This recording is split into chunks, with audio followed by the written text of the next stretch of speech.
Assalamualaikum warahmatullahi wabarakatuh. Perkenalkan, saya Dominik Wibowo dan teman saya Faris Akbar dan juga Muhammad Faris Iskandar. Kami akan menjelaskan mengenai fungsi BPK, BPKP, dan Inspektorat. Yang pertama, BPK atau Badan Pemeriksa Keuangan. BPK merupakan instansi atau lembaga negara yang memiliki tugas pemeriksaan dalam mengelola serta tanggung jawab finansial negara sesuai aturan menurut UUD RI tahun 1945. Menurut UUD RI tahun 1945, BPK adalah instansi negara yang independen dalam pemeriksaan terhadap penanganan dan pertanggungjawaban finansial negara. BPK sendiri memiliki tugas yang diantaranya yang pertama, bertugas dalam pemeriksaan terhadap penanganan dan tanggung jawab finansial negara yang dilaksanakan oleh pemerintah pusat, pemerintah daerah, Bank Indonesia, badan usaha milik negara, badan usaha milik daerah, badan layanan umum, dan semua instansi lainnya yang melakukan pengelolaan finansial negara. Yang kedua, melaksanakan pemeriksaan BPK menurut Undang-Undang mengenai pemeriksaan operasional dan tanggung jawab finansial negara. Yang ketiga, melaksanakan pendidikan yang mencakup penyelidikan kinerja, pendidikan finansial, dan pendidikan dengan memiliki tujuan tertentu. Yang keempat, membahas hasil penyelidikan yang terlaksana oleh BPK menuruti ketentuan pendidikan finansial negara yang berlaku. Yang kelima, menyerahkan hasil penyelidikan penanganan dan tanggung jawab finansial negara kepada Dewan Perwakilan Daerah, Dewan Perwakilan Rakyat, dan Dewan Perwakilan Rakyat Daerah, serta menyerahkan hasil catatan pendidikan kepada Presiden, Gubernur, dan Bupati Wali Kota.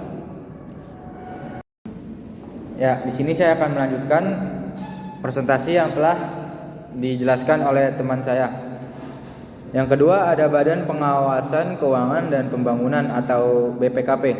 Badan Pengawasan Keuangan dan Pembangunan atau disebut juga BPKP merupakan lembaga pengawasan internal pemerintah yang berada di bawah dan bertanggung jawab kepada Presiden. Sebagaimana tertera pada Peraturan Presiden Republik Indonesia Nomor 192 Tahun 2014 tentang Badan Pengawasan Keuangan dan Pembangunan. Yang membedakan antara lembaga BPK dengan BPKP adalah BPK melakukan pengawasan finansial secara eksternal di luar pemerintahan. Adapun BPKP melakukan pengawasan secara internal di dalam lingkungan pemerintahan. BPKP memiliki tugas melakukan pemeriksaan dengan tujuan peningkatan penerimaan negara atau daerah serta penggunaan anggaran pengeluaran negara atau daerah secara efektif dan efisien.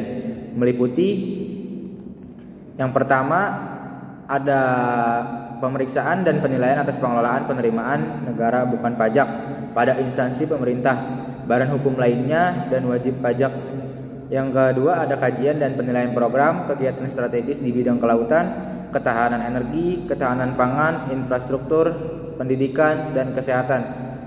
Yang C, pemeriksaan dan penelaahan atas tata kelola penerimaan pajak, bea, dan cukai. Yang D, pemeriksaan dan penilaian pengelolaan pendapatan asli daerah. Yang E, pemeriksaan dan penilaian pemanfaatan kekayaan negara. BPKP memiliki fungsi untuk melaksanakan tugas di atas antara lain. Yang pertama, merumuskan kebijakan nasional tentang pengawasan internal terhadap tanggung jawab finansial negara atau daerah dan pembangunan nasional yang mencakup kegiatan lintas sektor. Kegiatan pembendaharaan negara secara umum berdasarkan ketentuan Menteri Keuangan selaku bendahara umum negara dan kegiatan lain atas dasar instruksi dari Presiden. Yang B, melaksanakan pemeriksaan, penilaian, pengendalian, dan kegiatan pengawasan lainnya terhadap penyusunan rencana, pelaksanaan tanggung jawab penerimaan negara, daerah, serta tanggung jawab pengeluaran keuangan negara. Yang C, pengendalian internal atas rencana serta penanganan dalam pemanfaatan kekayaan negara atau daerah. Yang D, mengawasi perencanaan dan penanganan program atau kegiatan yang dapat memperlambat kelancaran pembangunan, pemeriksaan kesesuaian harga, pemeriksaan tagihan, pemeriksaan penyidikan kasus pelanggaran yang dapat menimbulkan kerugian finansial negara atau daerah, pemberian keterangan ahli, dan upaya pencegahan korupsi. Ya, saya akan melanjutkan presentasi dari teman saya, yaitu saya akan menjelaskan yang ketiga, Inspektorat. Inspektorat adalah badan lembaga pemerintah yang melakukan pekerjaan pemeriksaan. Inspektorat terbentuk di lembaga BPKP sebagai komponen pengawas. Inspektorat sebagai komponen pengawas internal BPKP yang berada di bawah dan bertanggung jawab kepada BPKP. Dan sekretaris utama sebagai koordinator secara administratif. Dalam tugasnya, pemimpin inspektorat adalah inspektur.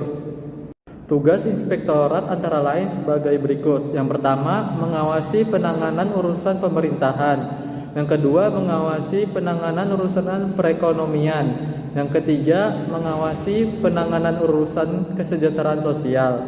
Yang keempat, mengawasi penanganan urusan finansial dan aset. Yang kelima, melaksanakan kegiatan administrasi. Inspektorat melaksanakan fungsi untuk melaksanakan tugas antara lain sebagai berikut. Yang pertama, menyusun standar prosedur pengendalian dalam lingkungan inspektorat. Yang kedua, menetapkan panduan kegiatan operasional inspektorat. Yang ketiga, melakukan pemeriksaan terhadap kepatuhan, pelaksanaan tugas yang efektif dan efisien, dan peran departemen operasional. Yang keempat, melaksanakan pemeriksaan terhadap kemungkinan pelanggaran dan penyalahgunaan wewenang oleh pimpinan unit kerja dan pegawai. Yang kelima, melaksanakan peninjauan laporan pertanggungjawaban kinerja unit kerja. Yang keenam, melaksanakan penilaian atas laporan keuangan. Yang ketujuh, melaksanakan analisis, evaluasi, dan penyusunan laporan hasil pengawasan inspektorat.